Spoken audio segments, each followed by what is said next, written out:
Dear friends, अस्सलाम वालेकुम। उम्मीद है कि आप सब खैरियत से होंगे। आपको नई एपिसोड के अंदर खुशामदीद कहता हूँ।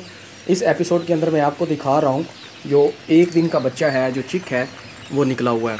जैसे कि आप देख रहे हैं यहाँ पर अभी निकले हुए इनक्यूबेटर से निकले हुए चिक्स हैं। ये 1 डे ओल्ड चिक कहलाता है। ये अभी फ्रेश अभी एग्स से निकल के आए हैं और इनके हेयर्स जो हैं उनको ड्राई किया गया है। यहाँ का टेम्परेचर तकरीबन 95 फ़ारेनहाइट है। यहाँ पर ये अंगीठी लगा के इसको गर्म किया जा रहा है। इसके अलावा बल्ब वगैरह भी लगा के इसको गर्म किया जा रहा है। यहाँ पर इनक्यूबेटर्स पड़े हुए हैं तो उसकी वजह से भी यहाँ पर गर्मी काफ़ी ज़्यादा है, तो टेम्परेचर जो इतना है कि ये सर्दी महसूस ना करें। तो जैसा कि आप सामने देख रहे हैं, ये बड़े इनक्यूबेटर्स लगे हुए हैं। ये हैचरी के लिए होते हैं, ये लगे हुए हैं। यहाँ पर एग्स जो हैं ट्रे के अंदर एडजस्ट करके रखे हुए हैं, वो भी मैं आपको दिखाता हूँ। ये डिलीवरी के लिए तैयार हैं एग्स। ये एग्स में से जो बच्चे निकले हैं वो डिलीवरी के लिए तैयार हैं। बटेर ये अभी उनको भेज दिए जाएंगे जिनके जो ऑर्डर्स थे। तो यहाँ पर ये वो ट्रेज़ हैं जिनके अंदर एग्स को लगा के इनक्यूबेटर के अंदर बच्चे को निकलवाया जाता है। तो यहाँ पर मैं आपको खोल के दिखाता हूँ इस इनक्यूबेटर को। यहाँ पर ये देखें जी, बच्चे निकल रहे हैं इनक्यूबेटर में। तो ये अंडों में से बच्चे निकलते हुए हैं। ये सब ट्रेज़ हैं वो लगी हुई हैं।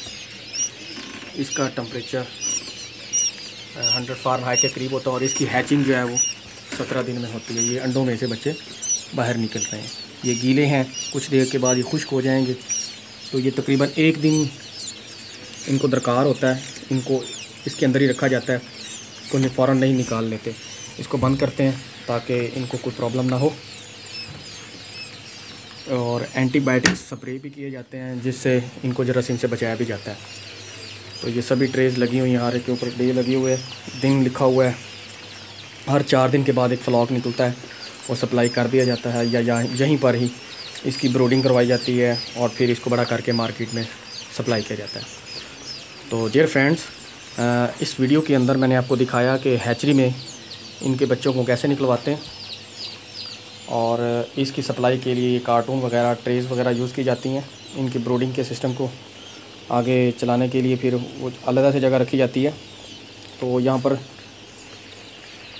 हर तरह के एंटीबायोटिक्स का स्प्रे रखा जाता है ताकि इनको जरासीम से महफूज करके बचा के कस्टमर तक इनकी सप्लाई दी जा सके। डियर फ्रेंड्स, उम्मीद है कि आपको इस वीडियो से काफ़ी मालूमात मिलेंगी, आपको समझने का काफ़ी मौका मिलेगा और बहुत सारी चीज़ें जो है वो मैंने अपनी इस सीरीज़ के अंदर आप लोगों को वजाहत के साथ पेश की हैं ताकि आप लोग इनसे फ़ायदा उठा के अपने कारोबार को अच्छे अंदाज में चला सकें।